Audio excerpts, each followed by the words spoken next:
Bonjour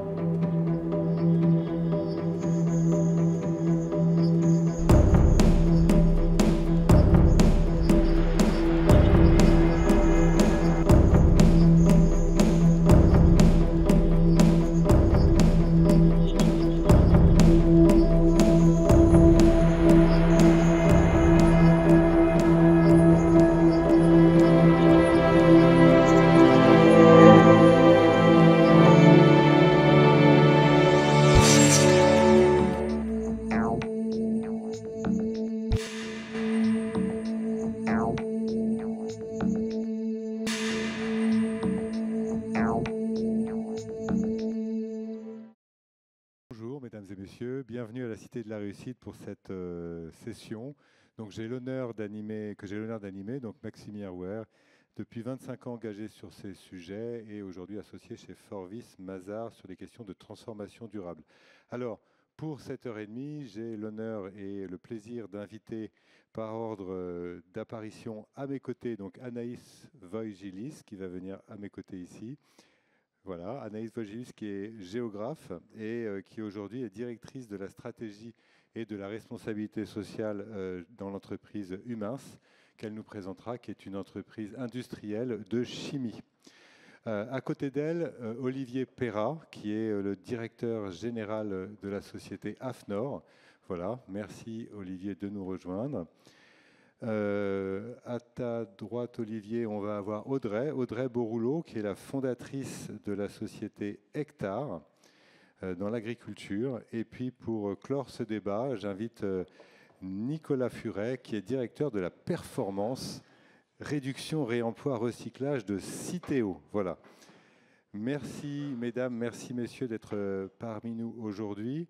Alors, je vous résume un peu l'ordre du jour de cette séance qui va durer 90 minutes. 20 minutes où je vais passer sur le grill nos 4 intervenants et intervenants, puis une session de réponse aux questions des étudiants du premier rang qui ont préparé très sérieusement cette table ronde et on les en remercie, avant une dernière session avec vous, le public. Vous pourrez directement interagir avec nos panélistes. Alors, si vous voulez bien, écoutez, on va commencer cette session. La première personne que je vais solliciter, c'est Audrey Borouleau, donc fondatrice de la société Hectare. Le sujet de la table ronde, c'est comment réenchanter les discours sur le changement climatique. Voilà, comment réenchanter les discours sur les défis climatiques. La première question que je vous pose, Audrey, c'est finalement, qu'est-ce que vous faites et comment vous voyez le sujet ? Bonjour à tous, je suis ravie d'être avec vous. Avec Hectare, j'accélère la transition sociale et économique de l'agriculture régénératrice, c'est-à-dire une agriculture qui va suivre la trajectoire d'une économie plus neutre en carbone. Pourquoi ? Parce que ça fait plusieurs années que je travaille dans ce secteur et que ce secteur, il est à la fois le second secteur le plus émetteur de gaz à effet de serre, derrière les transports, c'est à peu près 20% des émissions qui sont liées à ce secteur, mais pour autant, ça va être certainement le secteur qui va avoir la plus grande responsabilité dans le fait de trouver des solutions, puisque quand je regarde notre pays, la France, on a la chance d'avoir la moitié de la surface de notre pays, 50%, ça fait à peu près 26 millions d'hectares, qui sont des terres agricoles, donc des puits de carbone. Donc ça nous donne une immense responsabilité, c'est ce que je fais avec Hectare, c'est de trouver des modèles gagnants pour à la fois rémunérer les agriculteurs, accompagner ce changement de pratique et pouvoir répondre à ce grand défi climatique. Donc c'est ce qu'on fait et donc ça nous donne effectivement une immense responsabilité d'accompagnement pour réenchanter ce secteur-là qui, vous le voyez dans le contexte actuel, est souvent en crise. Moi, je dirais un immense espoir et un immense effet de levier. Merci Audrey. La deuxième personne à qui je vais demander de se présenter, c'est vous, Olivier. Alors, AFNOR, qu'est-ce que c'est et qu'est-ce que ça vient faire dans ce débat sur le réenchantement ? Oui, on peut se demander. Je suis quand même très heureux d'être avec vous aujourd'hui. D'abord, AFNOR, c'est une association au départ. Donc, c'est une sorte de société à mission avant la lettre. Ça a été créé en 1926, donc c'était il y a même quelques années, on va bientôt fêter le centenaire. Et fondamentalement, c'est autour de tout ce qui est interopérabilité, rendre les choses compatibles les unes avec les autres. Au début, c'était des engrenages, des vis qui sont compatibles les unes avec les autres. Et maintenant, on fait beaucoup mieux, plus moderne. Par exemple, si je regarde ce smartphone, eh bien, je parie que pour la plupart des smartphones récents, le mien est un smartphone reconditionné, bien évidemment, mais eh bien, ce sera le même connecteur, ce sera le même chargeur. Et ça évite que des centaines de milliers de tonnes de cuivre ne soient perdues. Donc on fait des choses sur l'interopérabilité. En 1984, 90% de ce qu'on faisait, c'était du franco-français, par les Français, pour les Français. Par les Français, par les Françaises, hein, bien sûr. Et pour les Français, pour les Françaises. Et maintenant, 90% des normes sur lesquelles nous travaillons, qui sont des normes volontaires. Ce n'est pas la réglementation. Hein, quand les agriculteurs demandent moins de normes, c'est la réglementation. Nous, on est sur des normes volontaires. Hein. Vous avez le droit de... La langue, je parle en français devant vous, mais je pourrais très bien, si je connaissais une langue exotique, c'est une norme aussi, voyez. Donc le fait de se comprendre, ça veut dire parler le même langage. Donc on est sur des normes volontaires et maintenant 90% des normes sont des normes internationales ou européennes. Donc on est une goutte dans une contribution, dans un effort mondial pour essayer de faire des choses. Et je vais prendre des exemples. Alors je vous dis, gros, demi-gros détail, on a des normes sur tous les sujets. Par exemple, le fait que les fichiers informatiques soient compatibles les uns avec les autres. Quand vous envoyez un JPEG, c'est une norme. Quand vous utilisez un QR code, c'est une norme. On a fait récemment des spécifications pour lutter contre le gaspillage alimentaire. On a également aussi lancé en France des travaux, et c'est maintenant une norme internationale sur l'égalité femmes-hommes, quand même un sujet qui me semble assez important et de société. Et puis, donc, lutter contre le gaspillage alimentaire, tout le monde est d'accord pour le faire. Simplement, il faut que les acteurs co-interviennent ensemble. On a aussi sorti une norme internationale sur l'économie circulaire. Parce que l'économie circulaire, je pense que ce n'est pas notre autre intervenant qui va contester le fait que c'est un jeu collectif, c'est ensemble qu'on réussit ou sinon c'est ensemble que l'on échoue, ce qui n'est pas très satisfaisant. Et puis prochainement, nous aurons une norme internationale en matière de biodiversité, de manière à pouvoir définir des éléments de niveau de biodiversité, parce que si l'humanité doit investir, on voit les COP, pour restaurer la biodiversité, il faut que ce soit fait au meilleur endroit. Donc là, on est sur des bases, on est l'anti-tour de Babel, et on essaye de donner des langages communs pour que les acteurs co-interviennent ensemble efficacement. Merci Olivier. Donc la norme, c'est ce qu'on appelle aussi en bon français la soft law, donc par opposition à la réglementation. Donc vous avez largement distingué réglementation et normes, et c'est effectivement un vecteur essentiel si on veut se comprendre, si on veut se parler. J'adore l'exemple de la langue comme étant un vecteur. Donc vous êtes, mon cher Olivier, avec AFNOR, un traducteur pour qu'enfin on se comprenne et qu'on puisse ensemble répondre aux enjeux de changement climatique. Je sollicite maintenant Anaïs de la société Humens. Je ne sais pas si je prononce bien. Alors, qu'est-ce que cette société? Et sur ce débat sur le réenchantement des discours sur le changement climatique, comment vous voyez les choses? Bonjour à tous. C'est un vaste débat. Donc, Humens, on est un producteur de carbonate et de bicarbonate de sodium. Vous avez tous déjà utilisé du bicarbonate chez vous pour des applications ménagères, etc. Donc, il est probable qu'une partie vienne de notre usine qui est située à Nancy. Le carbonate a diverses applications. On pourrait se dire que c'est un produit non essentiel, mais vous ne feriez pas de verre, et le verre au sens large, que ce soit les vitres qui nous entourent, le pare-brise d'une voiture, les verres de vos lunettes ou les verres dans lesquels vous allez boire de l'eau, sans carbonate. Et on entre dans beaucoup d'autres applications pharmaceutiques, santé animale, etc. La difficulté qu'on a quand on s'appelle Humens, c'est qu'on est producteur de carbonate, c'est que dans le carbonate, vous avez une molécule de CO2 et dans le bicarbonate, vous avez la chance d'avoir 2 molécules de CO2. Donc, c'est un peu la double peine. On est donc dans les 50 plus grands émetteurs de France et donc on a à cœur de réduire notre empreinte environnementale au sens large. Aujourd'hui, les lois et les dispositifs européens nous incitent beaucoup à réduire notre empreinte carbone. Ce qu'on fait dans le cadre du mécanisme carbone, du marché carbone européen. On travaille également sur d'autres sujets qui vont être les réductions de consommation d'eau et de prélèvement d'eau, l'amélioration de la biodiversité, etc. Tout l'enjeu pour un grand émetteur, c'est de travailler sur des choses évidentes, le mix énergétique. Aujourd'hui, c'est assez simple, assez mature. Vous pouvez substituer une énergie d'origine fossile comme du charbon par une énergie renouvelable ou bas carbone telle que de l'électricité, de la biomasse, de la valorisation de déchets, etc. Par contre, vous avez des émissions qui sont beaucoup plus complexes à abattre puisqu'elles sont liées à votre process. Et donc, nous, notre conviction en tant qu'industriel, c'est que si on veut réattirer dans l'industrie, après qu'on ait fait autant de discours négatifs sur l'industrie, et moi j'aime beaucoup les gens qui font des discours négatifs sur l'industrie, mais aujourd'hui, si on regarde comment on s'habille, comment on se soigne, comment on se déplace, et à peu près tout ce qu'on fait, tout est la résultante de biens industriels. Et donc ça rappelle la nécessité de maîtriser une base industrielle forte en France et en Europe, puisque c'est le seul moyen d'atteindre nos objectifs environnementaux. Les objectifs fixés, par exemple, par la stratégie nationale bas carbone, vous ne les atteindrez pas si vous importez massivement des produits du reste du monde, produits dans des normes sociales et environnementales bien moins importantes. Et donc, pour réenchanter un peu l'industrie, on considère que la force l'énergie qu'on doit mettre, c'est à montrer l'exemple, montrer que des choses sont possibles, à travailler sur l'engagement des parties prenantes, c'est-à-dire que souvent on pense au site industriel, mais un industriel, il ne travaille pas seul. Un industriel, il interagit dans un écosystème qui lui-même est dans une société. Et donc si vous voulez que l'industrie se transforme, il faut aussi que la société bouge.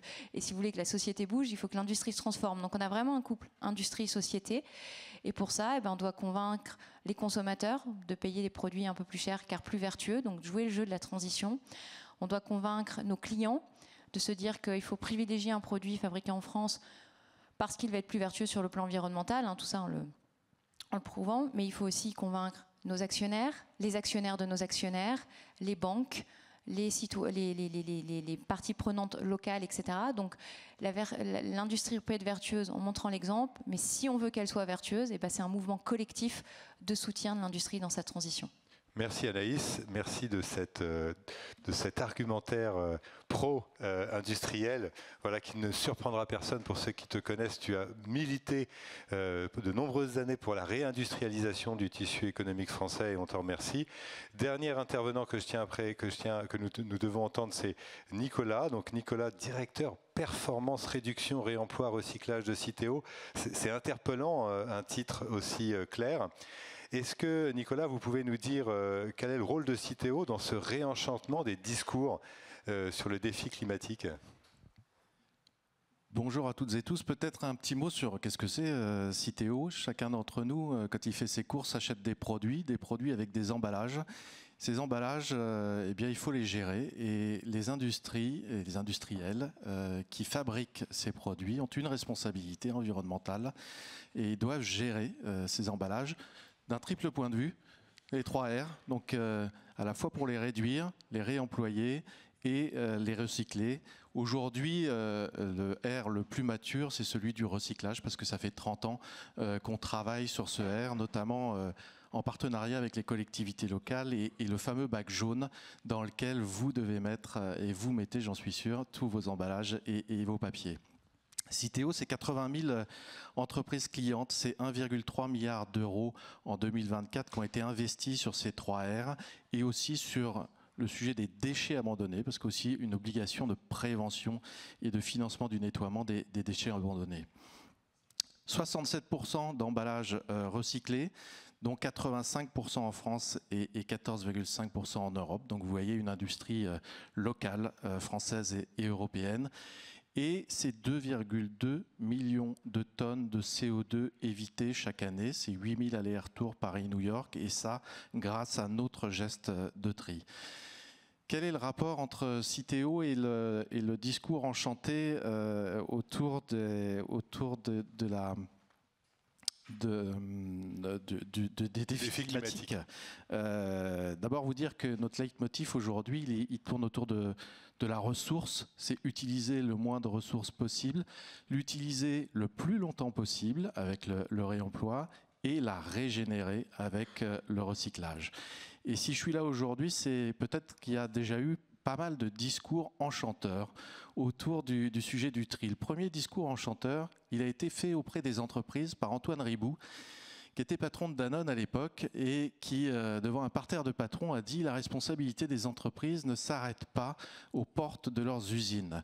Et au lieu de subir une éventuelle taxe pour payer, financer le coût de gestion de vos emballages ménagers, vous allez demander, vous allez organiser avec les pouvoirs publics une responsabilité volontaire des entreprises pour gérer votre responsabilité vis-à-vis de ces emballages ménagers issus de la consommation de vos produits. Et ça a marché en 92. On a créé cette première filière de responsabilité élargie du producteur, dont Citeo a été la première entreprise collective qui porte une responsabilité collective des entreprises et qui réalise ces solutions pour ces entreprises. Et à but, deuxième discours, je me permets de compléter. Et à but non lucratif, c'est quand même important. C'est un statut singulier. Oui. C'est une entreprise, mais à but non lucratif sous tutelle de l'État.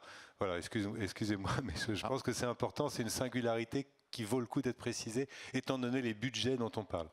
Pas tout à fait sous tutelle, mais qui répond à un agrément de l'État, en effet, et qui participe à une mission d'intérêt général, ce qui explique qu'aujourd'hui, elle soit non-profit et qu'elle ne distribue pas de dividendes, mais elle a bien à sa gouvernance les entreprises, parce qu'elle porte la responsabilité collective des entreprises.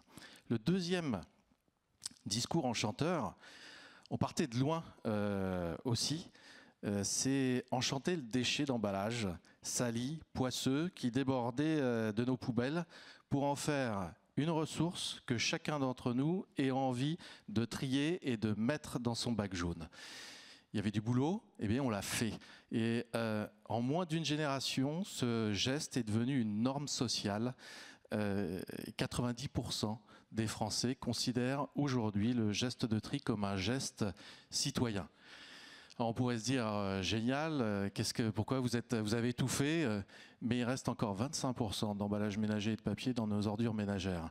Donc au-delà de ce discours réenchanteur, la question qu'on se pose aujourd'hui, comment on va chercher ces derniers trieurs, comment on va chercher ces derniers kilos d'emballage ménager et de papier dans nos poubelles? Eh bien, il y a pas mal de travail et on se dit, au-delà du discours enchanteur qui donne du sens pour mobiliser ces trieurs, il va falloir qu'on aille vers des solutions pragmatiques.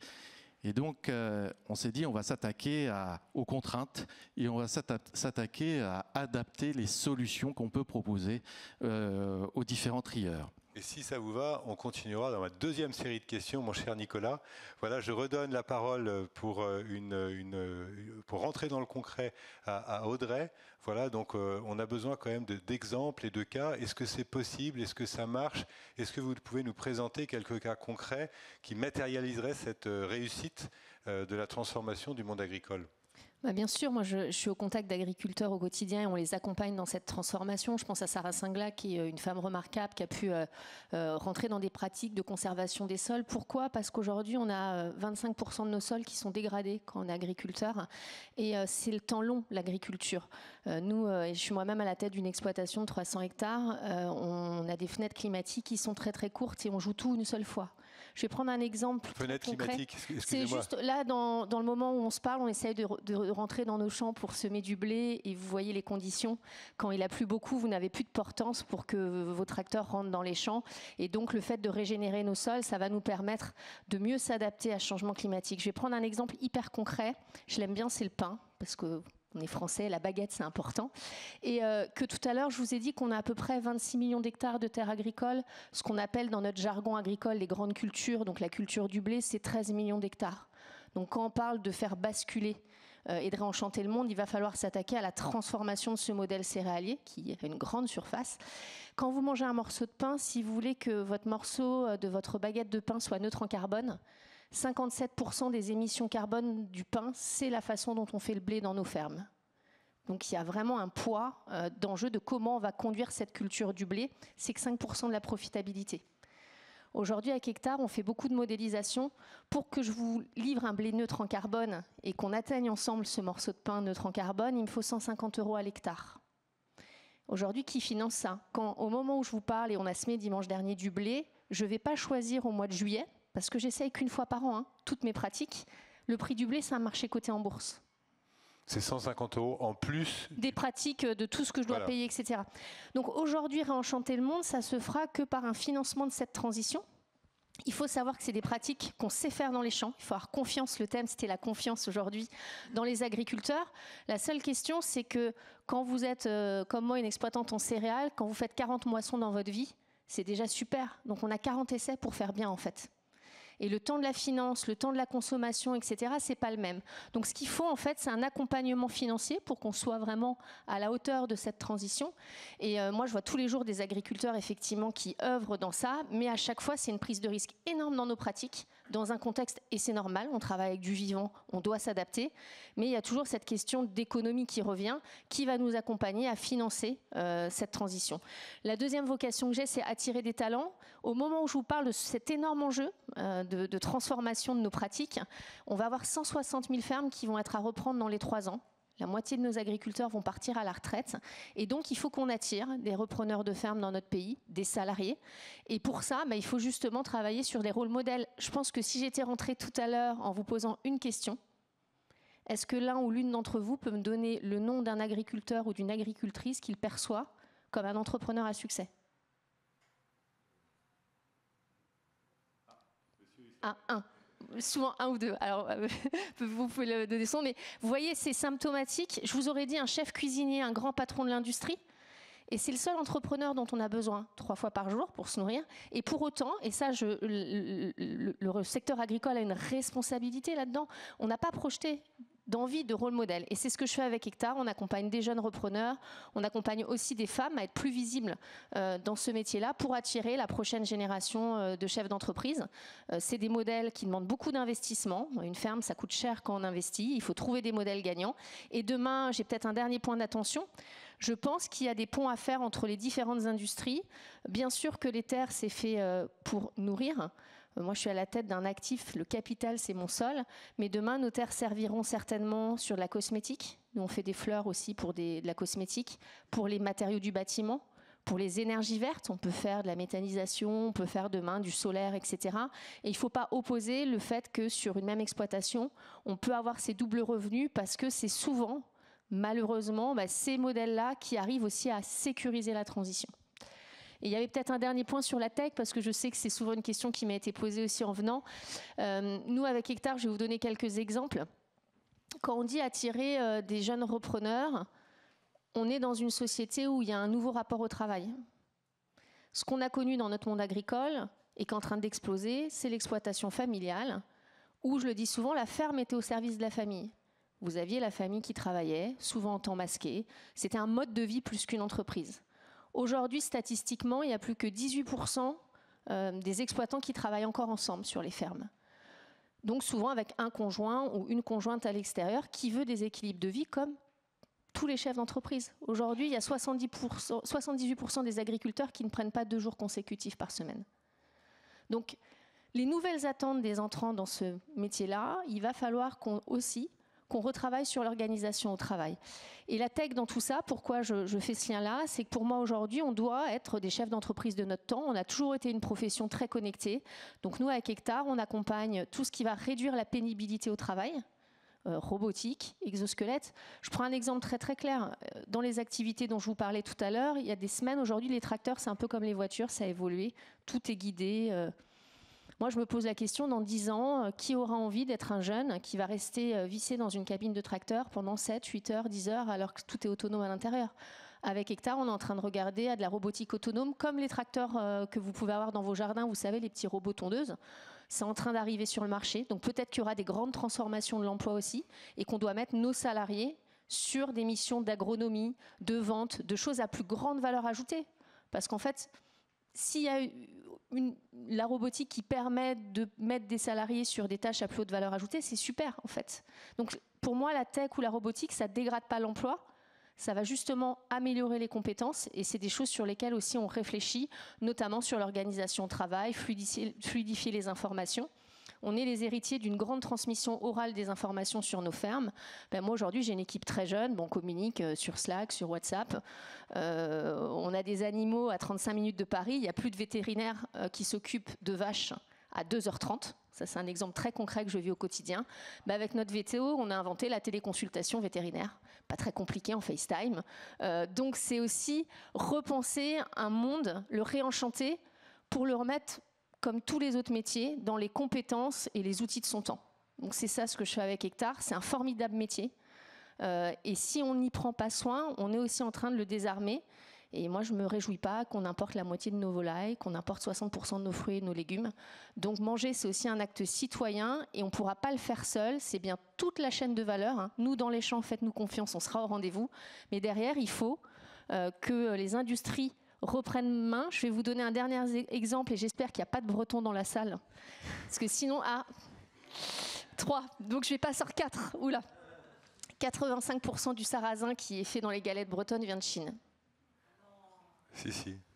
Je suis désolée le sarrasin, c'est le rêve quand vous êtes agriculteur. C'est hyper facile à conduire, ça ne demande pas de pesticides, ça régénère les sols. Vous dire mais pourquoi ? En fait, il faut investir dans une décortiqueuse, dans plein de petites étapes, du triage, etc. C'est des investissements qu'on ne peut pas porter seul sur une ferme. On peut se mettre à plusieurs pour le faire, mais c'est un sujet de filière en fait. De la même manière sur les légumineuses dont on parle souvent, qui sont bonnes pour la santé, bonnes pour la planète, bonnes pour les sols, c'est un sujet industriel. Un agriculteur tout seul ne peut pas porter tous ces investissements. Donc souvent quand on parle de l'agriculture, on pense souvent à l'agriculteur. Moi je pense souvent à tous les maillons qu'il faut qu'on réinvente. C'est de la réindustrialisation, comme ça a été dit aussi tout à l'heure par Anaïs. C'est un grand secteur, hein. L'Europe, c'est la première puissance agricole du monde. Donc on a vraiment capacité à attirer des talents et des jeunes dans ce formidable secteur. Merci Audrey. J'en profite pour publiquement vous féliciter en tant qu'observateur de la démarche. Vous avez commencé seul et aujourd'hui vous êtes reconnu par l'ensemble de la profession. Je tiens à le dire publiquement, c'est en quelques années une performance. Et aujourd'hui, je pense que vous êtes observé au-delà de la France. Donc on peut aussi vous féliciter pour ça. En tout cas, moi, je ne m'en prive pas. Et voilà, donc je pense qu'on peut... voilà.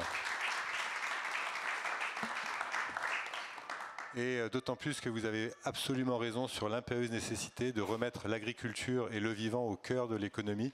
Et je finirai par l'invention de l'économie par les physiocrates. Voilà, c'est un peu mon dada, les physiocrates qui ont été les premiers économistes et qui rappelaient dans leur thèse économiste, dans leur théorie économique, que tout partait de la terre, tout partait du sol. Vous me direz c'est facile parce qu'à l'époque l'agriculture l'emportait largement dans l'économie, mais c'est important de rappeler d'où on vient pour savoir où on peut aller. Merci encore Audrey. Olivier, transition difficile pour moi, mais pas du tout pour vous, parce que vous êtes un sacré routier de la normalisation et de la soft law. Sacré chapeau aussi, parce que c'est une position difficile à tenir dans ces contextes de régulation. J'aimerais que vous nous présentiez un peu plus avant, par exemple, les trois démarches normatives que vous avez évoquées, circulaire, biodiversité et lutte contre le gaspillage alimentaire. Comment ça se passe? Par exemple, est-ce que c'est vous qui avez l'idée et vous allez chercher les partenaires, ou est-ce que c'est... Comment ça se passe, en fait, concrètement? Ce sont à chaque fois... Il y a des gens qui font des choses le matin en se rasant. Non, je plaisante par rapport à des illusions politiques. Mais non, en l'occurrence, le matin, il n'y a pas d'idée géniale. Simplement, au niveau d'AFNOR, nous avons des femmes et des hommes qui écoutent, qui essayent de prendre en compte les besoins, de prendre en compte les problèmes qui peuvent exister. On est des champions de l'innovation de translation. Par exemple, ce qu'Audrey vient d'évoquer sur la téléconsultation pour les vaches, parce que les vétérinaires sont à 2h30, quelque part c'est une sorte de rebond par rapport à tout ce qui est téléconsultation au niveau de la médecine. Et il y a 15 ans de ça, à Ottawa, on avait justement quelqu'un de l'OMS, le numéro 2, parce que le numéro 1 venait de Calanché, qui nous expliquait comment, en fait, avec un graphique très simple, à savoir, il y a tant de médecins ici, il y a tant de charges de soins là. Et on se rendait compte que ça colle pas bien. Ça colle bien aux US, ça colle bien en Europe, mais par contre, l'Afrique, ça ne va pas du tout. Et là, un cardiologue qui était vraiment à l'autre bout du continent, comment est-ce qu'on peut faire pour y accéder, avec tous les problèmes de bande passante que ça... Et nous, finalement, ce qui tombe plutôt bien, c'est qu'on est capable, vous avez parlé, Audrey, des chaînes de valeur, les différents éléments, on les connaît, on les suit. Je ne dirais pas qu'on les maîtrise, parce que ce sont des industries, ce sont des entreprises qui les maîtrisent. Mais par contre, on est capable de parler le même langage. Et si on parle d'Internet des objets, on est capable de savoir à quoi ça permet de satisfaire en termes d'exigence. Donc déjà, une connaissance, je dirais, assez universelle. Et puis en plus, on a des tas d'amis dans la normalisation. Tout ce qui est réseaux sociaux, mais ça fait seulement 100 ans que ça existe au niveau de la normalisation. Les experts des travaux des comités de normalisation, ils se connaissent. et à un moment donné, ils se parlent. Avant, c'était les chercheurs qui se parlent. Eh bien, là, nous avons au niveau de normalisation des experts qui se parlent du type « comment tu fais dans ton pays ?» Et ce qui est intéressant, c'est que les solutions, finalement, on se rend compte qu'elles sont transposables. Effectivement, il y a des éléments climatiques, il y a des éléments culturels, il y a des éléments religieux, mais on est capable de coopérer de manière ouverte. Il y a aussi un point très important, c'est que les brevets restent au vestiaire en matière de normalisation. C'est-à-dire que si vous avez un brevet, ça c'est très important. Pour moi, il y a un triangle innovation, normalisation, brevet. Et les brevets, ceux qui viennent avec des brevets dans la salle, sont priés de les rendre accessibles dans des conditions à définir, bien sûr, ce qu'on appelle fair, reasonable and non-discriminatory. Mais ça permet comme ça de bénéficier du brevet de tout le monde. Par exemple, Bluetooth, c'est un brevet. Au départ, ça a été développé en Allemagne par un institut Fraunhofer, etc. Et donc, ils ont accepté le moment venu de mettre cette technologie avec une licence, etc. Simplement, ils touchent quelques centimes seulement, mais ça fait beaucoup de centimes, sur chacun des téléphones qui est équipé de Bluetooth. Vous voyez, donc, c'est une sorte de partage. J'ai une innovation, mais je suis prêt à la partager, et la normalisation me donnera un effet de levier. Alors, pour revenir sur les trois démarches qu'on évoque, il faut déjà connaître un petit peu les points bloquants. Il faut travailler en même temps, là encore, deuxième allusion politique. Mais cet aspect des choses, si vous travaillez sur la lutte contre le gaspillage alimentaire, vous allez devoir être en contact avec des grandes surfaces, avec des agriculteurs, avec des collectivités, avec éventuellement des établissements, je dirais, d'enseignement, avec des collectifs étudiants.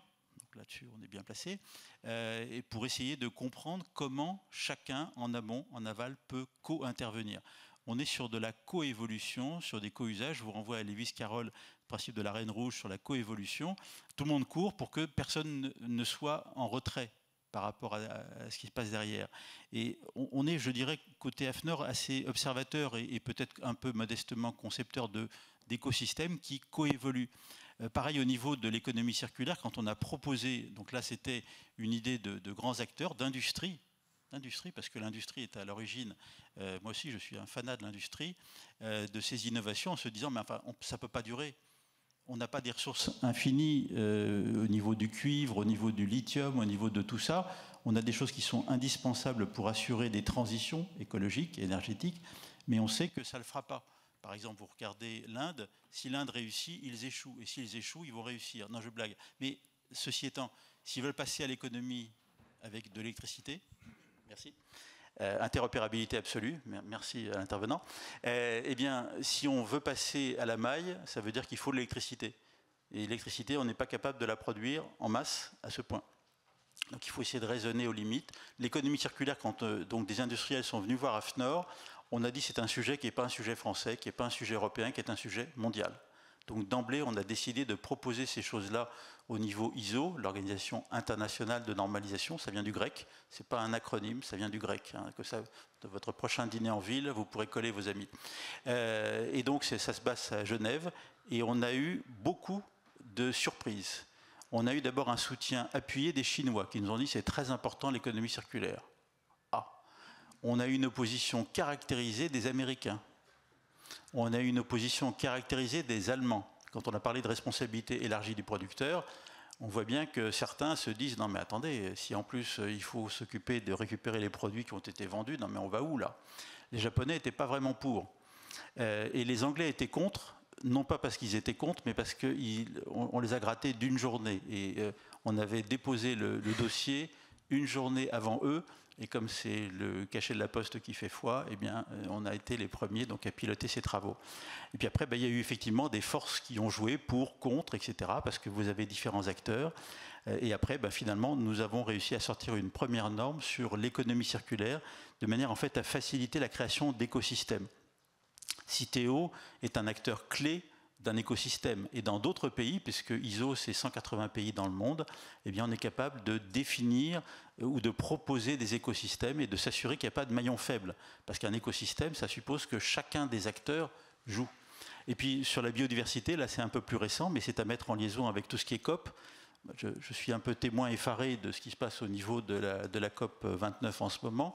On va voir, ce n'est pas encore tout à fait fini, mais au niveau ISO, on a un système qui est en fait un système de consensus qui me paraît préférable parce que pour que quelque chose passe, il faut qu'il y ait plus de 66% en faveur d'un projet et moins de 25% contre.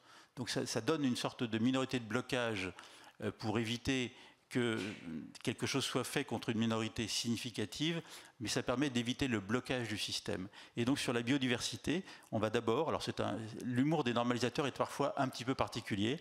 Quand on commence à travailler sur un sujet de normalisation au niveau international, dans le cadre d'un TC, Technical Committee, comité technique, le premier sous-comité que l'on fait, c'est un sous-comité terminologie. Pourquoi? Parce que la terminologie, la langue, c'est le fait de dire est-ce qu'on parle des mêmes choses? Si on parle des mêmes choses, ce sera plus facile ensuite, parce que la langue, c'est important, le système métrique, c'est aussi une sorte de norme, et donc la biodiversité, si derrière les COP de biodiversité, il y a un investissement avec X centaines de milliards à mettre, il faut que ce soit utilisé là où ce sera le plus utile. Et comme je le disais, on ne va pas la mettre au niveau du Costa Rica où on a une biodiversité très naturelle et très maintenue, mais essayer de voir au contraire à d'autres endroits de la planète où ça peut être efficace. Donc d'abord, commencer par avoir des bases communes. Et si j'avais terminé, parce que j'oublie pas le côté confiance, pour que nos actions soient efficaces, il y a déjà un côté culturel. Et donc ça ne se décrète pas, ça ne se légifère pas. C'est quelque chose qui doit faire l'objet d'un travail d'animation important pour que chacun se dise « non mais c'est vraiment sérieux, il faut vraiment qu'on en cause ».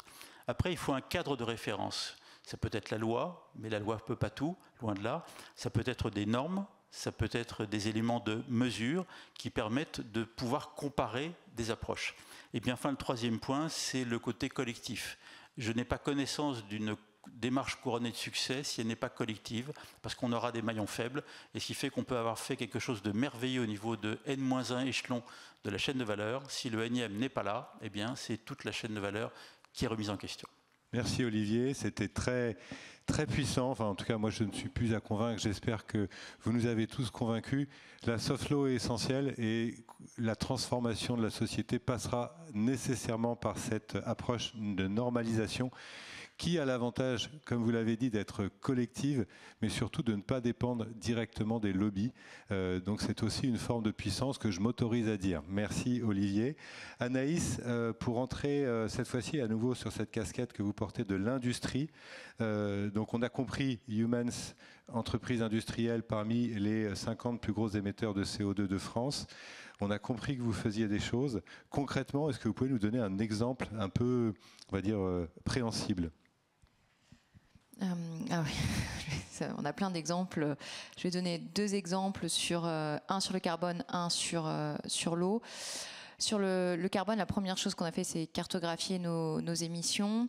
On s'est dit qu'on avait un enjeu sur le mix énergétique. Alors Humens, le site principal qui est à côté de Nancy, consomme encore du charbon pour la simple et bonne raison que le charbon était un combustible historique de la Lorraine et qu'il y a plusieurs sites lorrains qui sont encore au charbon, mais le charbon ne vient plus de Lorraine, vient d'Afrique du Sud ou d'Amérique du Sud. Donc on a identifié à partir de ce mix énergétique ce qu'il était possible de faire. Il y a deux premières tranches d'investissement qui ont été faites pour sortir définitivement du charbon à l'horizon 2026.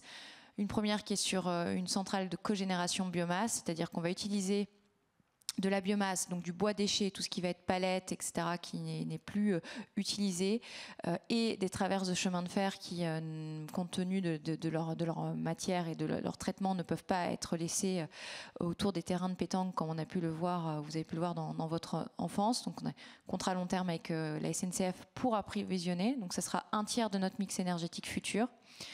Ensuite, on a un deuxième investissement qui est la valorisation de déchets qui étaient jusqu'ici enfouis et donc qui vont être revalorisés pour produire de la chaleur.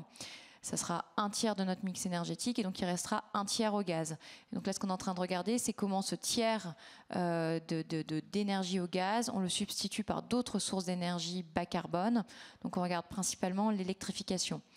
Pourquoi on a un mix énergétique diversifié? C'est pour la simple et bonne raison qu'on ne voulait pas dépendre d'une seule énergie, puisque toute l'énergie, même quand elles viennent sur des approvisionnements plus locaux, sont quand même soumis à des fluctuations et en termes d'approvisionnement et en termes de prix. Après, on a un enjeu, moi je suis assez partisan de tout ce qui est électrification. On a un double enjeu en tant qu'industriel, c'est s'assurer qu'on aura bien accès à une énergie bas carbone sur le temps long. Et la deuxième chose, c'est la question du prix de l'électricité rendu site. Aujourd'hui, le prix de l'électricité en France est très cher. Les grands industriels, les grands consommateurs d'énergie dont nous faisons partie sont couverts jusqu'à fin 2025 par le mécanisme ARENH, donc c'est l'accès régulé au nucléaire historique. Qui permettait d'accéder à un prix électron à 42 € du mégawattheure. Et demain, on ne sait pas combien on arrivera, mais on est au-delà de 60 €, donc ce qui est très cher. Et l'Europe a cette particularité par rapport à la Chine ou aux États-Unis d'avoir une énergie qui est structurellement plus chère que ce qu'on voit ailleurs, donc ce qui a un impact sur la compétitivité. Et la deuxième chose qu'on regarde, parce que je pourrais rentrer... Excusez-moi, je veux juste donner un référent. Si je dis qu'en Belgique, on est à 25, je me trompe? Non, sur le mégawattheure. En Belgique, on est un peu plus cher sur le mégawattheure. Mais c'est en fait le gaz est peu cher. Voilà, mais l'électricité est beaucoup plus chère en France. L'électricité est très chère. L'électricité en Espagne, elle est à 200 € du mégawattheure. Il y a des choses différentes. 250, oui, d'accord. Après, je ne vais pas vous faire en 2 secondes. Quand un industriel vous parle de l'électricité, il y a trois leviers d'achat. Soit on achète au spot, c'est-à-dire on achète au prix du marché, j'achète comme je consomme, et donc là je suis soumis aux fluctuations du marché. Il n'y a aucun industriel, à part les très très très très grands consommateurs d'électricité qui sont couverts à 90% ou à 100% par un contrat long terme. Donc au moment de la crise énergétique, vous aviez plein d'industriels qui étaient exposés au marché entre 40% de leur consommation et 100%. Donc quand vous avez un prix qui fait du 60 à 400 € du mégawattheure, nécessairement votre structure de coût explose. Le deuxième levier qu'on regarde, c'est ce qu'on appelle le calendaire. Donc c'est si on prend des bandeaux sur le marché à terme. Donc là, on peut acheter jusqu'en 2028, ce qui nous permet, plus on achète loin, plus on a des prix bas. Et la troisième chose, ça va être les contrats à long terme. Donc aujourd'hui, on avait ce qui était avec l'ARENH. Demain, on peut signer les contrats à long terme avec EDF, mais avec des conditions aujourd'hui qui ne satisfont pas les industriels. Et je ne peux pas rentrer plus dans le détail parce que j'ai pas le temps. Est-ce que je donne un exemple sur l'eau ou j'arrête parce que je suis trop longue? Ouais, je suis désolé, on prendra pour les questions. J'ai déjà largement débordé, je fais mal mon job de timekeeper. Nicolas, est-ce que vous pouvez donner un exemple du coup sur le geste de tri, hein? On a conclu tout à l'heure sur le concret en disant bah oui, on va intégrer maintenant pour aller chercher les 25% de tri qui ne sont pas faits, on va intégrer les contraintes de nos concitoyens. Ça veut dire quoi? Peut-être quelques exemples, adresser les contraintes, et puis après quelques exemples sur adapter les solutions aussi. Adresser les contraintes, on a adressé une des premières contraintes, c'est la facilité, la simplicité du geste de tri. Et c'était très compliqué. C'était très compliqué parce que on savait pas, tous les emballages n'allaient pas dans le bac de tri, notamment certains emballages en plastique. On pouvait pas les mettre dans le bac de tri, on pouvait mettre que les bouteilles et les flacons plastiques. On a dit bon, on va mettre tous les emballages dans le bac de tri, et comme ça, on va diminuer les erreurs de tri. Alors c'est facile à dire, ça a été 15 ans de travail quand même pour repenser la filière industrielle avec les collectivités locales, parce que tout mettre dans le bac de tri, ça veut dire changer les centres de tri aussi pour qu'ils puissent trier ces nouveaux matériaux et faire émerger des filières de recyclage pour qu'elles puissent recycler ces matériaux qui rentrent désormais dans le bac jaune. Et bien ça, on est passé de 70% à 50% des Français qui font encore des erreurs de tri, mais on a déjà baissé de 20 points. Donc vous voyez, adresser ce sujet de la simplicité autour du geste de tri a des effets et fait progresser du coup notre tonnage d'emballage recyclé. Suradapter les solutions, on se trouve pas tous dans les mêmes situations, et vous l'avez un peu évoqué tout à l'heure. La personne qui vit au 15e étage d'une tour où l'ascenseur tombe régulièrement en panne et où le local poubelle est encombré, on n'arrive pas à aller, il est peut-être aussi sale, peut-être aussi très noir, et on n'arrive pas à aller où on n'a pas envie d'aller parce que vraiment c'est très désagréable, jusqu'à son bac jaune.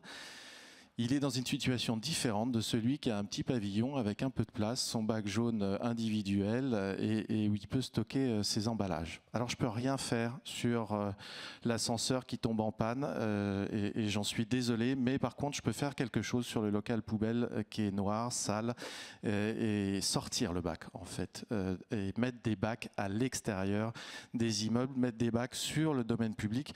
On fait la même chose à Paris où il n'y a pas nécessairement là de local poubelle en fait, et donc pas de place pour mettre le bac jaune. Et ben on a inventé le tri libre qu'on met dans la rue et on permet comme ça aux gens qui veulent faire le geste de tri de pouvoir sortir leurs emballages et de les mettre dans un bac jaune. Un deuxième exemple, Mayotte et la crise de l'eau en 2023.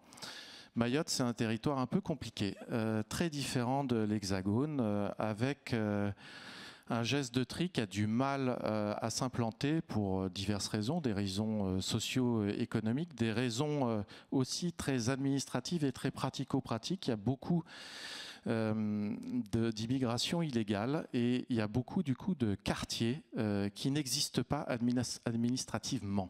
Ça veut dire un quartier où vous ne connaissez pas. En fait, il n'existe pas, mais il est bien réel. Il n'y a pas de route pour y aller, mais il y a bien des gens qui y vivent et qui y consomment et qui y jettent, du coup, qui ont besoin de se débarrasser à la fois de leurs ordures ménagères et y compris de leurs emballages ménagers.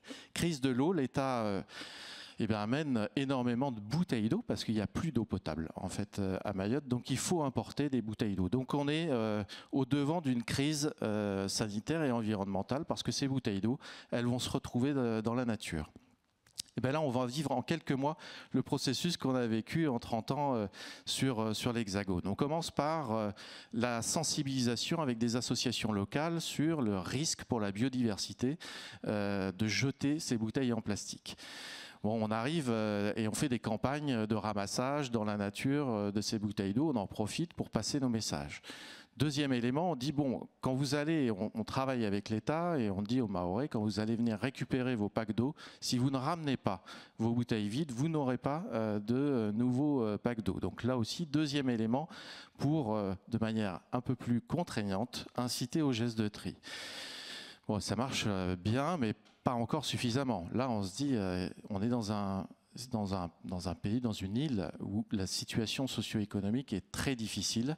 Est-ce qu'on ne pourrait pas essayer de mettre en place une loterie avec des lots par village et de se dire, à chaque fois que vous ramenez une bouteille, vous aurez un numéro qui vous donnera le droit de jouer à une loterie. Il y a 200 € à gagner pour chaque village que vous pourrez aller utiliser dans les magasins pour acheter des produits de première nécessité.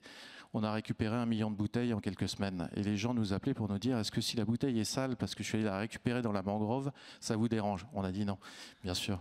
Mais vous voyez, on s'est adapté de manière très, très rapide. Donc, on s'est adapté, 200 €, une loterie, voilà, il fallait l'inventer. Est-ce que ça réenchante vraiment vis-à-vis du défi climatique? Ben, en fait, j'ai envie de dire oui. Tout d'un coup, on gagne et on joue et on peut gagner. Alors, je suis déjà très en retard et je vous prie de m'en excuser pour donner la parole aux étudiants qui ont travaillé dur encore une fois. Donc, le moment est à vous, chers étudiants. Vous avez préparé des questions. Allez-y, voilà le micro. Merci, bonjour à tous. Je m'appelle Marguerite, je suis étudiante à l'IESEG. La première question que je vais vous poser, c'est une question générale donc, pour tous. Comment a évolué l'opinion publique ou les opinions publiques vis-à-vis des défis climatiques ces dernières années, selon vous, et pourquoi? Merci. Alors, si vous n'avez pas de réponse, vous n'êtes pas obligé d'y répondre, hein, mais voilà. Donc, une minute chacun, si c'est possible. 1 minute, c'est vraiment très compliqué. Je pense que l'opinion publique commence à prendre conscience et on a vraiment vu un virage à partir de 2020 et la pandémie où en fait on n'a jamais autant parlé de climat. Là où c'est complexe, c'est à la fin, en fait on sait qu'on doit transformer en profondeur nos organisations, en particulier les organisations industrielles. Et ce qu'on voit, c'est qu'au-delà de convaincre les gens de changer, c'est comment on fait pivoter les sociétés, comment on fait pivoter les modèles avec tout ce que ça sous-entend. Et donc là, on est vraiment dans ce moment où on se rend compte qu'il y a une accélération des conséquences du réchauffement climatique. Il ne nous échappe pas que chaque semaine, il y a presque un événement. Juste ce qui s'est passé il y a 48 heures, d'avoir de la neige, 20 cm, une tempête, et 2 semaines avant, c'était des inondations à Barcelone. Donc on doit se transformer, mais finalement, on bute sur comment on doit le faire, même s'il y a plein de choses qui sont faites, je nie pas du tout le travail qui est fait, mais faire pivoter les organisations prend encore du temps. Et c'est ça qui doit se produire, et on ne doit pas se démobiliser, parce que je commence à voir aussi la petite musique qui monte entre les climato-sceptiques et ceux qui disent foutu pour foutu, autant aller droit dans le mur. Je pense qu'entre ces discours-là, il y a une place pour changer les choses, et quand on s'intéresse au sujet, en fait, on se rend compte qu'il y a énormément de possibilités, énormément de choses à faire. il faut aussi avoir un discours de réalité, hein, il y aura de la casse, mais moins on anticipe le changement, moins on l'accompagne, moins on le planifie, plus les conséquences sociales des transitions seront lourdes.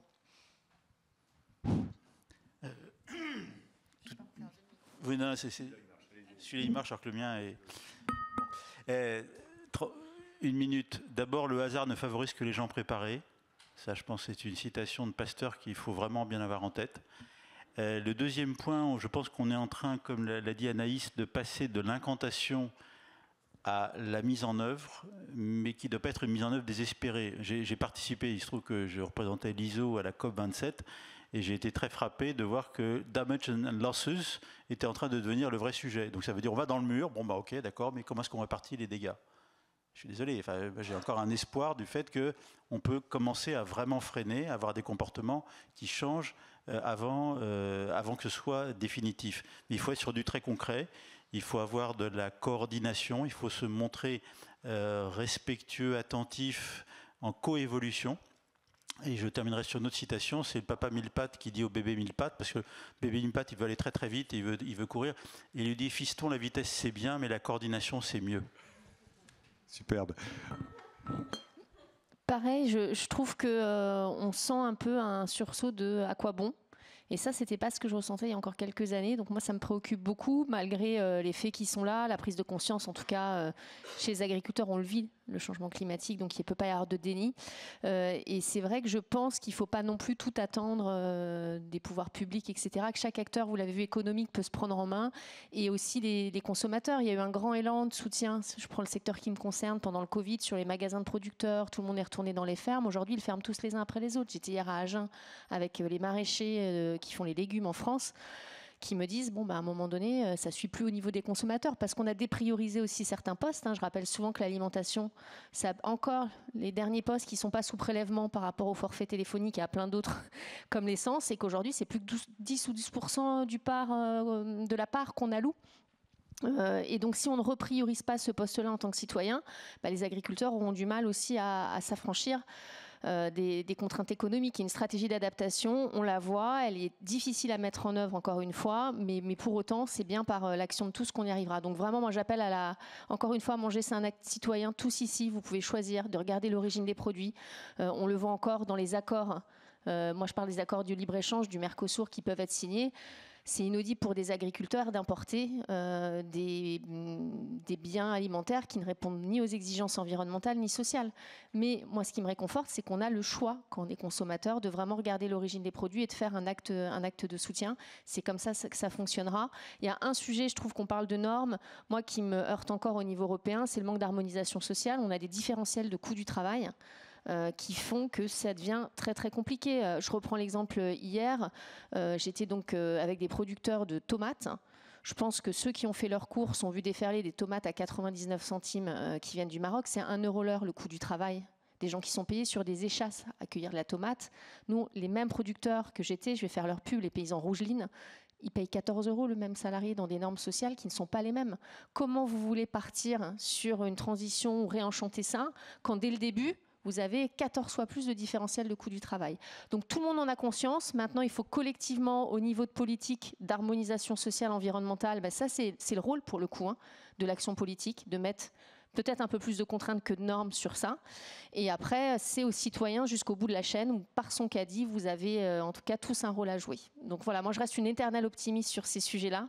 Les solutions sont là et on peut agir que collectivement par des coalitions de gens de bonne volonté. Voilà, papa mille pattes est d'accord. Nicolas ? En un mot, moi je suis d'accord sur le pouvoir du consommateur. Un élément clé, je pense, pour engager tout le monde, c'est la confiance. Aujourd'hui, on a un monde qui est de plus en plus polarisé entre des engagés et des sceptiques. Il faut aller chercher les sceptiques et pour à la fois leur donner conscience qu'ils ont un pouvoir et que le consommateur, c'est lui qui a les clés. C'est lui qui achète des produits. S'il les achète pas, ils vont disparaître en fait des rayons. Et le deuxième élément, c'est la confiance que ce qu'il fait a un impact positif. Donc c'est beaucoup de pédagogie pour restaurer cette confiance ou l'instaurer. Merci. Autre question des étudiants ? Bonjour, moi je m'appelle Annelle, je suis à l'école polytechnique et je voulais aussi vous poser une question générale qui est sur comment on fait pour parler d'écologie de manière non conflictuelle? Parce que vous l'avez tous dit, cette transition ne pourra se faire que collectivement. Donc vous venez de le dire, il faut emmener tout le monde. Et comment on fait pour que les personnes ne se braquent plus? Merci beaucoup. C'est que des questions très simples qui nécessitent des réponses très courtes et concises. En fait, je sais pas si... en fait, c'est pas tant l'écologie qui est conflictuelle dans notre société, c'est tout débat qui devient conflictuel. Vous parlez de dette publique, c'est conflictuel. Vous parlez d'immigration, c'est conflictuel. Vous parlez de la couleur des peintures, ça devient conflictuel. Parce que, fondamentalement, on a renoncé à un truc essentiel dans notre société, c'est le dialogue.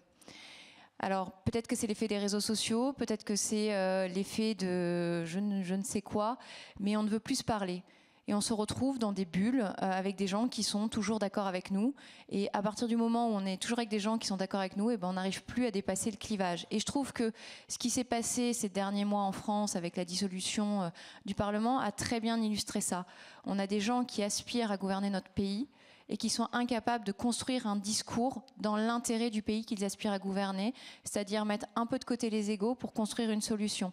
Et on sait que la question écologique, par nature, elle va demander de construire des consensus parce qu'on ne part pas tous du même endroit, on doit poursuivre des chemins qui sont différents, mais le but, c'est bien d'assurer la soutenabilité de notre planète sur le temps long. Et donc, ça demande de comprendre les contraintes des uns et des autres pour construire quelque chose qui nous oblige à nous dépasser. Ça nous renvoie vraiment, je crois, à notre condition humaine profonde d'être fragile et mortelle. Et dépasser ça pour construire quelque chose au service de tous et des générations futures, et ben, ça demande déjà d'avoir envie de se mettre autour de la table et de se dire, est-ce qu'au-delà de nos différences, on n'a pas quelque chose à construire au service de l'autre? Et fondamentalement, parce que j'allais dire, ça me dépite, samedi matin, je vais essayer d'être optimiste. Fondamentalement, je pense que c'est aussi un des enjeux, peut-être d'un point de vue plus générationnel. Je crois qu'on doit construire des ponts entre les mondes. Et en tout cas, dans l'industrie, c'est aussi un de mes jobs, c'est de construire des ponts avec des gens qui sont fondamentalement pas d'accord, qui, pour certains, estiment même que mon usine ne devrait plus exister parce que je pollue tellement qu'il vaudrait mieux que je sois très loin. Mais fondamentalement, c'est ce qui a aussi causé les problèmes dans lesquels nous sommes. Donc c'est construire des ponts entre des mondes qui n'ont plus envie de se parler. Et ça, je vais vous dire, c'est pas l'État qui doit le faire, c'est à tout le monde de le faire. C'est pas à quelqu'un de piloter, c'est à tout le monde de se dépasser pour construire le dialogue. Et ça demande un effort constant. C'est parfois difficile, mais c'est la seule manière qu'on aura de s'en sortir si on ne veut pas connaître des choses qui seront beaucoup plus conflictuelles parce qu'on n'aura plus le choix, parce qu'il faudra se partager les quelques ressources qui resteront. Totalement d'accord avec ce qui vient d'être dit. Hein. Je pense que la verticalité, alors aucune allusion, hein, mais la verticalité n'est pas adapté à la situation actuelle. C'est vraiment du de plein pied, c'est le dialogue, c'est la palabre, même pour la sociologie. Et alors, pour la palabre, je dirais, mais de manière très laudative, hein, la normalisation, c'est ça, et c'est d'abord ça. Et je peux vous dire, j'ai été témoin oculaire, moi qui vous parle, hein, de combats à front renversé. La première fois où il y a eu des travaux sur la norme ISO 14001, que vous connaissez sans doute de nom. Sur l'environnement. Système de management de l'environnement. J'ai vu des combats à front renversé. J'ai vu des industriels qui disaient « il faut faire ça, il faut qu'on fasse ça, il faut qu'on fasse ça ». Et en face, il y avait des ONG disant « écoutez, non, mais on comprend bien, c'est très difficile, vous savez ». Et donc chacun était en train de prendre quasiment le rôle de l'autre en disant « mais on sait que c'est pas facile ». Donc il n'y avait pas de posture. Les postures, c'est pour les assemblées, c'est pour les sénats, tout ça. Là, il n'y avait pas de posture. C'était non, mais attendez, on veut vraiment que vous réussissiez. Et les industriels disaient, mais nous, on veut vraiment prendre en compte sincèrement ce que vous nous dites. Et c'est là où justement le système où il n'y a pas de blocage, on a un ABS finalement avec les 66%, 25% que j'évoquais tout à l'heure, on a une sorte de prime à ceux qui veulent faire. Ceux qui ne veulent pas faire, j'ai eu le cas, eh bien à ce moment-là, les autres disaient, bah, écoute, c'est très bien, mais comme disait mon grand-père, si tu n'aimes pas ça, n'en dégoûte pas les autres. Et donc, on avance. Et donc, on est capable de faire des choses ensemble avec tous ceux qui veulent faire des choses ensemble. Au niveau de l'économie circulaire, il y avait je ne vais pas dénoncer les copains, mais il y avait des gens qui ne voulaient pas faire. On leur a dit, mais il n'y a pas de problème. Et on a fait sans eux. Après, ils ont toujours la possibilité de revenir. Les ouvriers, les normalisateurs de la 11e heure sont toujours les bienvenus. Mais donc, la palabre, la discussion, le respect et les combats à front renversé, je vous assure, j'en ai vu et c'est très productif et c'est vraiment c'est modeste. Ça peut être comment est-ce qu'on va mettre ensemble un écosystème, comment est-ce qu'on peut progresser dans ce système-là. Donc on n'est pas dans l'incantation, on est dans la discussion, dans le respect mutuel et se dire après coup, bon bah ça on a bien réussi, Mais il reste encore des étapes à fournir. Et puis, ça veut dire que comme la norme, en plus, très important, la norme, tous les 5 ans, on se pose la question, stop ou encore, on continue, on améliore, etc., etc. Ce qui fait que ça permet d'avoir une continuité. Et ça, je crois que c'est important. Le politique, c'est très fort dans, je dirais, l'instantané. Nous, on est plutôt des marathoniens, donc c'est modeste, mais ça peut aller plus loin. Mais pour ma part et le secteur que je représente, c'est aller dans les fermes. Aujourd'hui, avec Hectare, on a reçu plus de 2000 jeunes, notamment au moment du stage de 3e. On est situé à 35 minutes de Paris, entre des gens privilégiés plutôt du parc naturel et des zones de quartiers prioritaires, plutôt vers Trappes, etc. Et on reçoit des groupes de mixité sociale. Dans les 2 cas, ce sont des jeunes qui n'avaient jamais mis les pieds dans une exploitation agricole. Donc ça se perd. Hein. Je disais tout à l'heure, hein, les terres agricoles, 50% de notre pays, on a 80% de la population qui vit en ville. Donc comment se comprendre quand on se connaît pas en fait. Donc moi je pense qu'il y a un rôle des agriculteurs, ils le font déjà, mais d'ouvrir leurs fermes. Vous, pour celles et ceux qui ont des enfants et qui sont dans des zones où pas trop loin de ferme, il y en a partout, hein, à 20 minutes d'ici, il y a des agriculteurs que je connais. Demandez des sorties vertes, nous on le fait, on accueille ça, c'est un moyen de comprendre, de sensibiliser les jeunes, autant de l'observation, autant long. Moi je suis toujours étonnée tout à l'heure, je vous disais quand on sème, c'est 1 fois par an.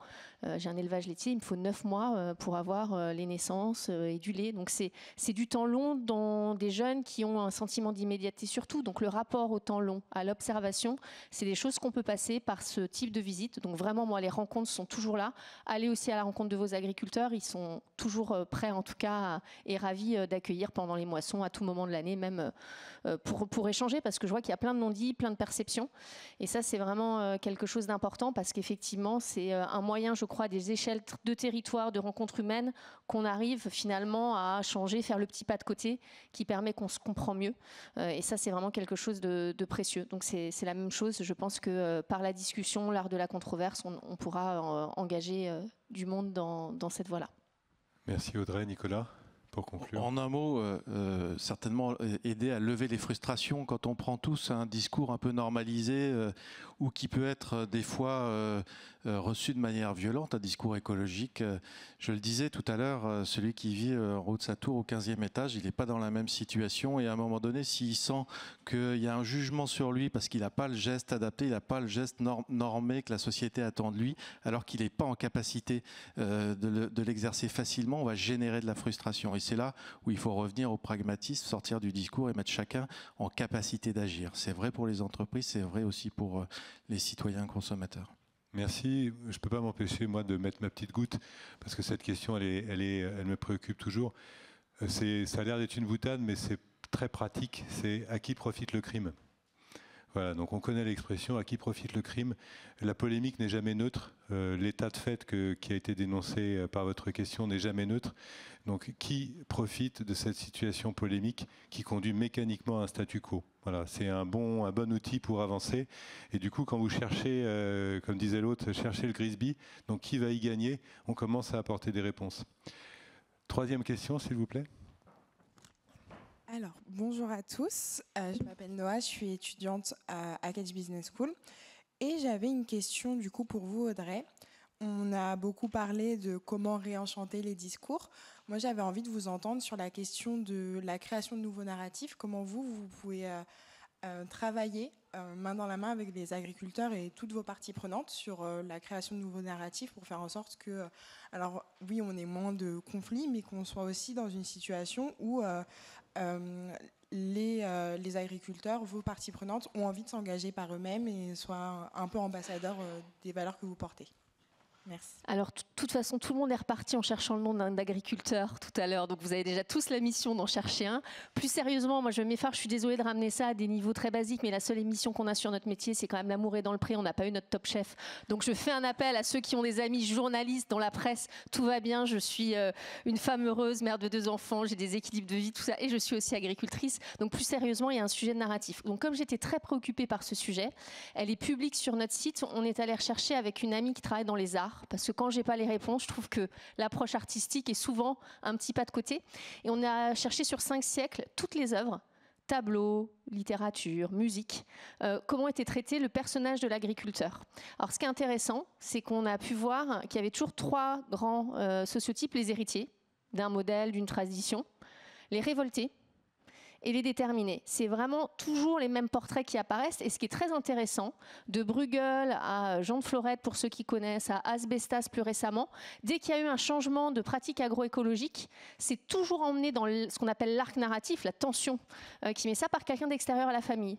Comme si ce secteur, dans l'imaginaire qu'on s'est créé, était incapable de se régénérer de lui-même. En fait, il faut toujours qu'il y ait ce qu'on appelle dans notre jargon les NIMA, c'est ceux qu'on accompagne avec les hectares, les nouveaux entrants du monde agricole, des gens qui ont fait autre chose avant, qui sont en reconversion professionnelle et qui reprennent des fermes. C'est assez statistique, c'est souvent eux qui emmènent la transition.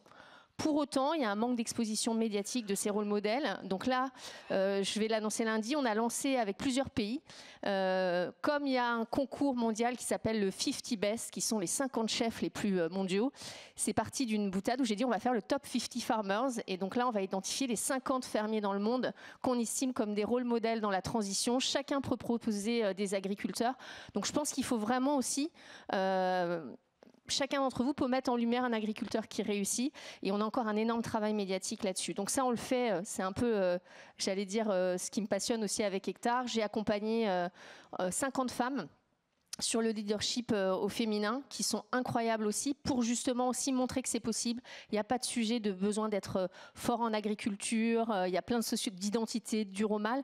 Et donc, en accompagnant ces 50 femmes, on va aussi essayer de les pousser médiatiquement. Il y en avait 4 qui étaient sur le plateau du Quotidien avant-hier. Donc on voit qu'on arrive, quand on s'y met à plusieurs, en tout cas à les valoriser, les mettre en avant. Elles sont incroyables, et donc c'est aussi un des rôles que j'ai avec Hectare, c'est de promouvoir ces rôles modèles pour donner envie à des jeunes d'aller vers ces métiers.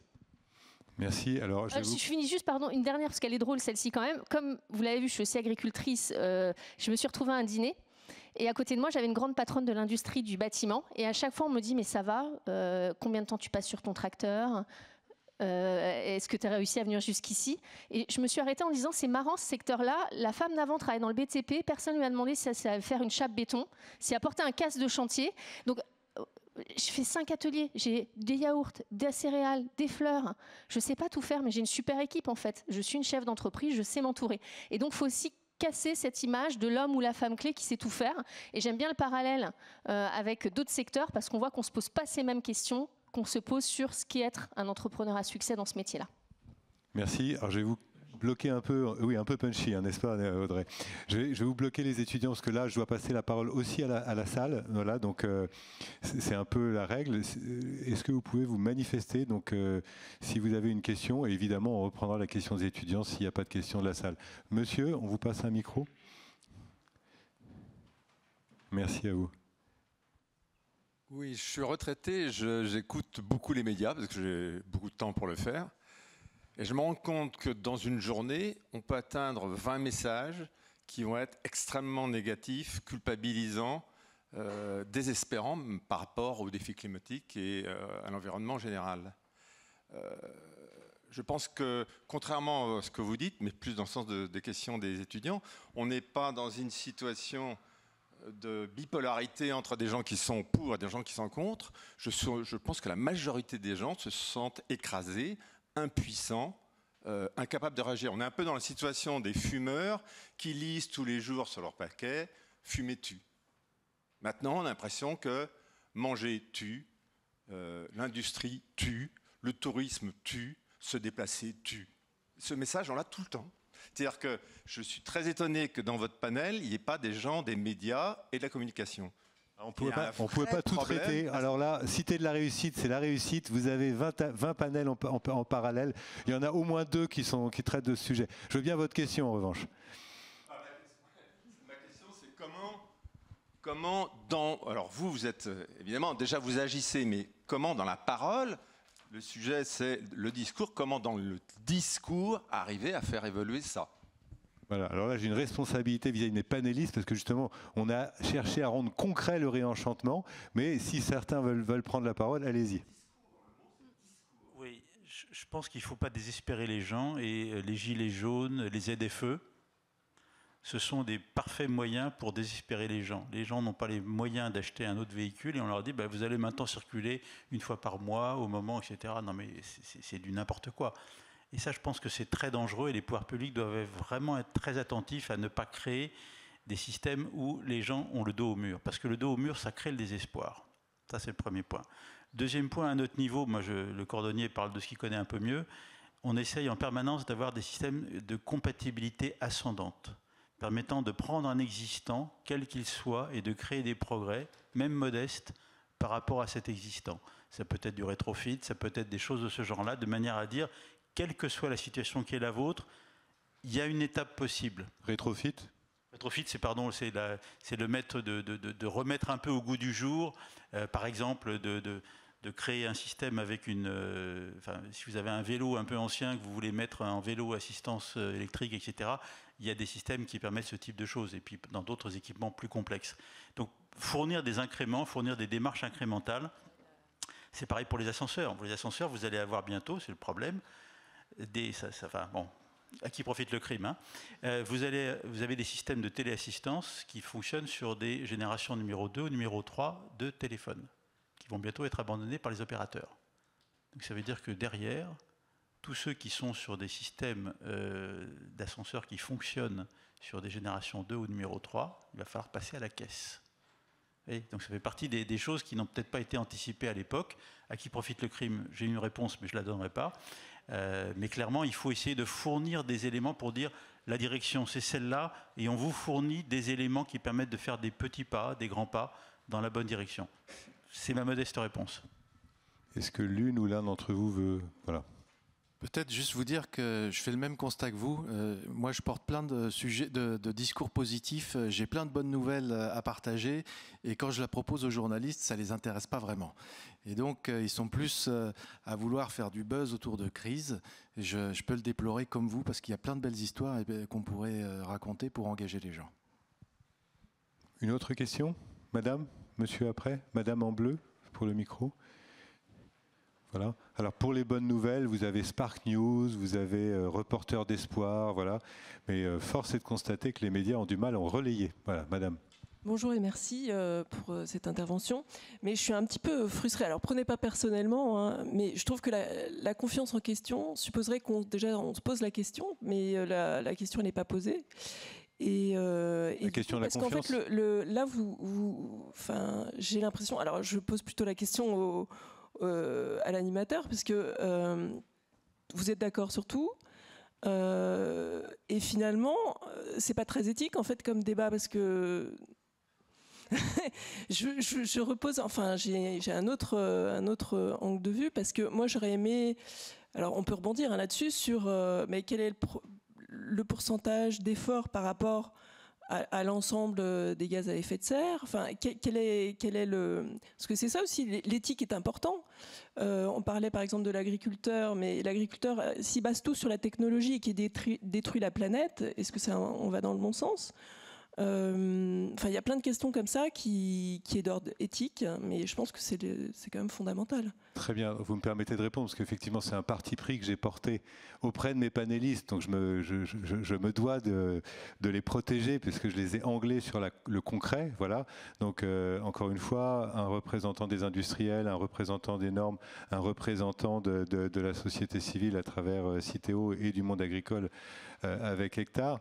Là, ce qui m'intéressait, si vous voulez, c'était de montrer des dynamiques en cours. Donc ne pas occulter l'éthique, on est complètement d'accord.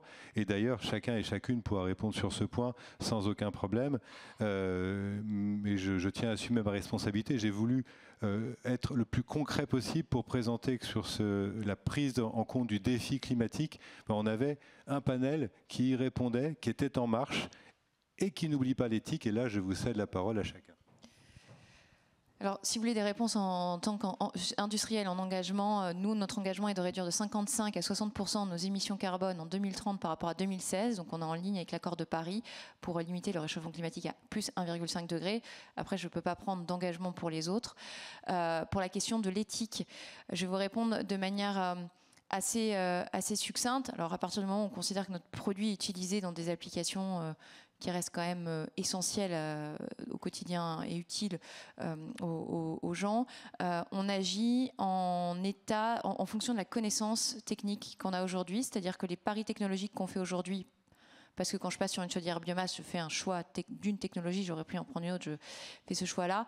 On agit en fonction de l'état des connaissances, donc on prend les meilleures technologies à date, avec le risque que dans 10 ans ou 15 ans, ça soit des actifs obsolètes parce que la technologie aura progressé.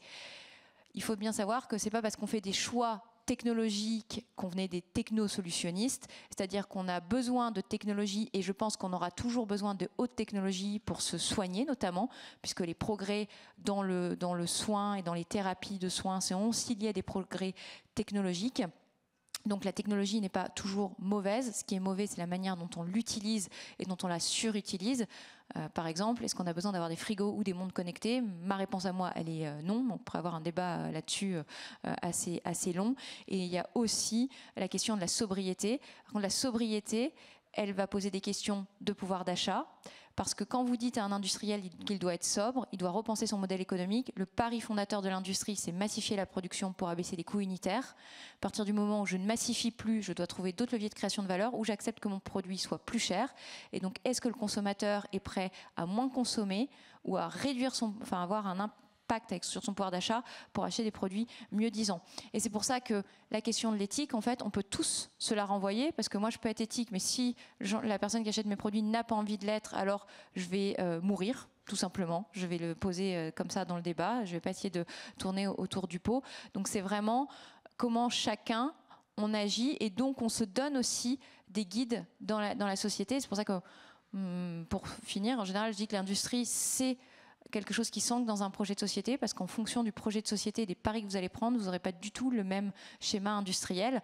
Mais il faut se rendre compte de l'ampleur des débats, des transformations apportées. Tout le monde dit qu'il faut sortir des énergies fossiles. Je suis hyper d'accord avec cette idée. Vous êtes tous fringués avec des énergies fossiles, donc on sort tous tout nus. On ne se soigne plus. On ne se déplace plus. Donc il faut se rendre compte, quand on dit des choses qui ont l'air simples sur le papier et avec lesquelles on est tous d'accord, la transition en termes de société et individuelle, elle est énorme, et on essaye d'apporter des petites réponses. Et moi je sais qu'en tant qu'industriel, on est imparfait, que les réponses elles ne seront jamais totalement satisfaisantes, mais on essaye d'agir au mieux en fonction des contraintes qu'on nous met, en fonction de la connaissance scientifique et technologique, et avec le risque de se planter. Mais je préfère me planter en ayant essayé de faire qu'attendre la meilleure solution et qu'il soit trop tard pour agir. En fait, quelle est la proportion au regard des efforts qu'on fait par rapport à l'ensemble du CO2? J'émets 700 000 tonnes de CO2 par an. En 2030, j'en émettrai 250 000 tonnes. Alors attendez, je vais couper court. Donc là, c'est un sujet qui renvoie à un débat scientifique qui est en cours et qui n'est pas bouclé sur les états de référence de la nature. Donc les états de référence de la nature, c'est où est-ce que consensuellement on devrait aller en CO2, en biodiversité, en eau, en azote, etc., etc. Ce débat peut être traité, et là sur le carbone, il est traité, CF, les accords de Paris, il y a une convention internationale reconnue, partagée, et tu as abondamment répondu, merci. Et à l'autre extrême, Audrey pourrait dire, sur le sol, il n'y a aucune convention internationale, il n'y a aucune reconnaissance partagée et collective. Donc, juste pour explorer sur le fait que là, nous sommes là aujourd'hui pour partager des démarches, pour réenchanter dans l'angle. Il se passe des choses, les acteurs bougent, et c'est pas parfait. Mais attention, la connaissance elle-même n'est pas parfaite. Et si vous voulez aller plus loin sur les états de référence de la nature, je vous invite à consulter les excellents travaux du chercheur Alexandre Rambaud de la chaire de comptabilité écologique, notamment d'AgroParisTech. Voilà, on est en progrès. Voilà. Est-ce que, Audrey, tu veux rajouter un mot et puis on prend une autre question? Ce que tu viens de dire est intéressant sur le sol. Moi, donc, je suis à la tête d'un capital qui est un bien commun quand même. C'est la moitié de notre pays. Je n'ai pas envie, quand on parlait d'éthique, je vous renvoie à la question de confiance. Il y a un moment donné, est-ce qu'un entrepreneur qui travaille avec du sol, il se dit est-ce qu'un autre patron d'industrie va dire ce matin je vais brûler mon usine quand je vais rentrer? Non, quand on est agriculteur, non mais j'ai pas envie de dégrader mon capital sol en fait. C'est même mon outil de production, même si j'étais complètement désengagée des questions environnementales. Donc il y a une question de confiance. Après, on n'a aucune norme aujourd'hui, ce qui est dingue dans le secteur agricole, et ça c'est un rôle de la norme ou du régulateur.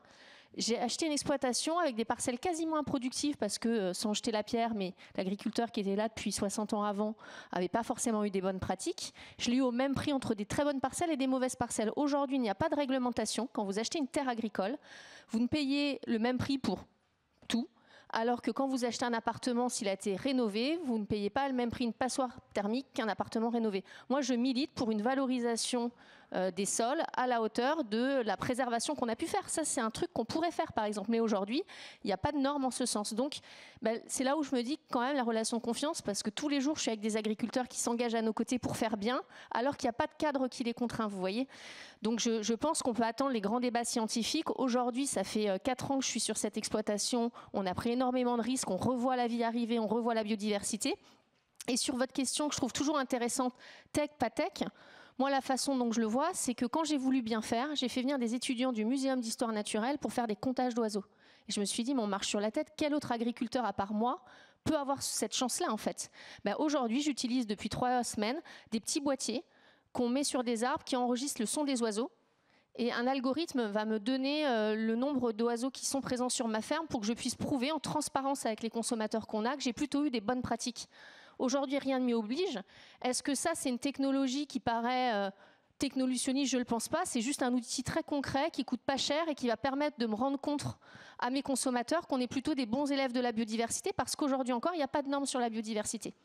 Donc vous voyez, il y a aussi ce rapport, je crois que c'était la confiance, elle va arriver, mais voilà, quand on est dans des moments où il faut se parler, il faut un peu se faire confiance, et le législateur ou la norme, si on attend qu'elle arrive, finalement, on va perdre encore beaucoup de temps. Donc voilà, c'est vraiment ce que je voulais dire, c'est on est ici ce matin, quand vous dites est-ce que la table ronde elle est éthique, je prends ça un peu aussi pour moi quelque part dans votre question.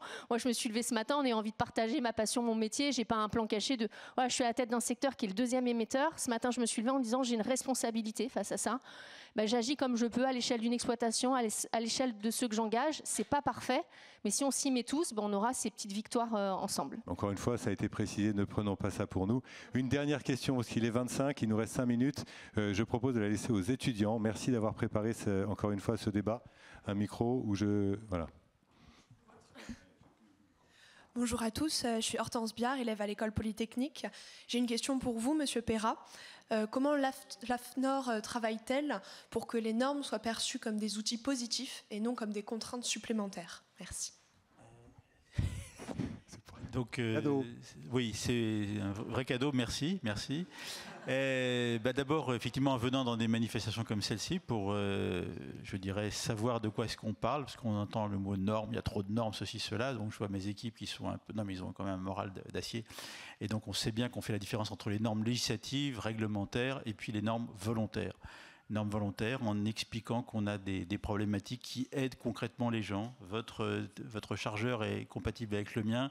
Le A4, c'est un rapport racine de 2 sur 2, ça permet comme ça des réductions avec des photocopies, alors qu'avant le 21-27, que les plus anciens d'entre nous ont en tête, ne facilitait pas les photocopies, etc. On a d'autres sujets, petits ou grands, qui permettent de progresser. Et donc en fait, notre idée, c'est d'inviter le plus grand nombre de personnes.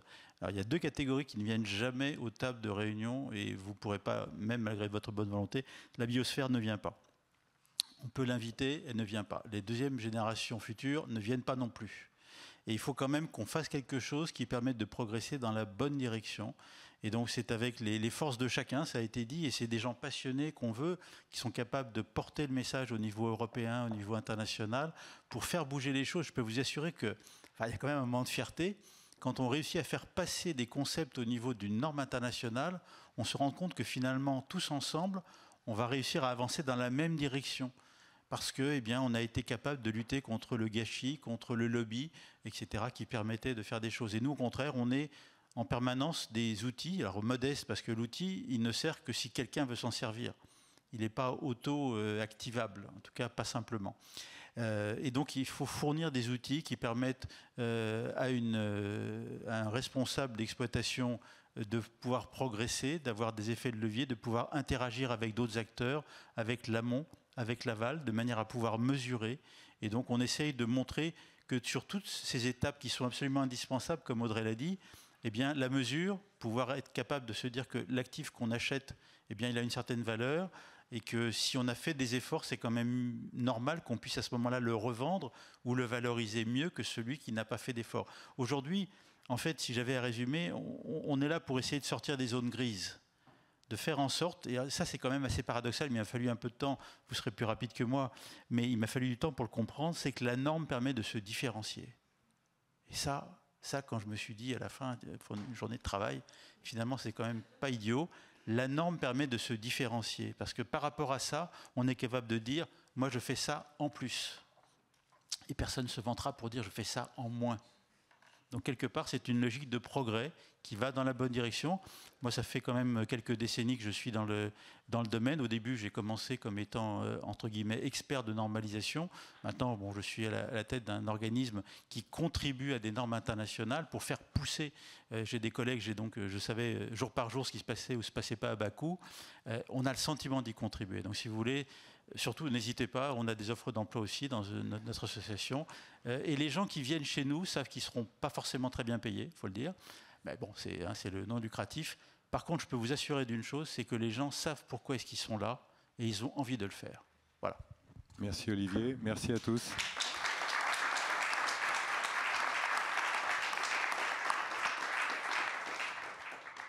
Voilà, écoutez, je crois qu'on arrive à terme de cette réunion. Merci de vos questions. Évidemment, c'est toujours frustrant pour ceux qui en auraient. Un merci particulier à Anaïs, Olivier, Audrey et Nicolas.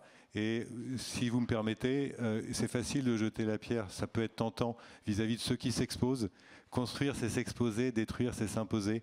Moi, je vous remercie d'être venus aujourd'hui et merci de tout ce que vous faites. Voilà.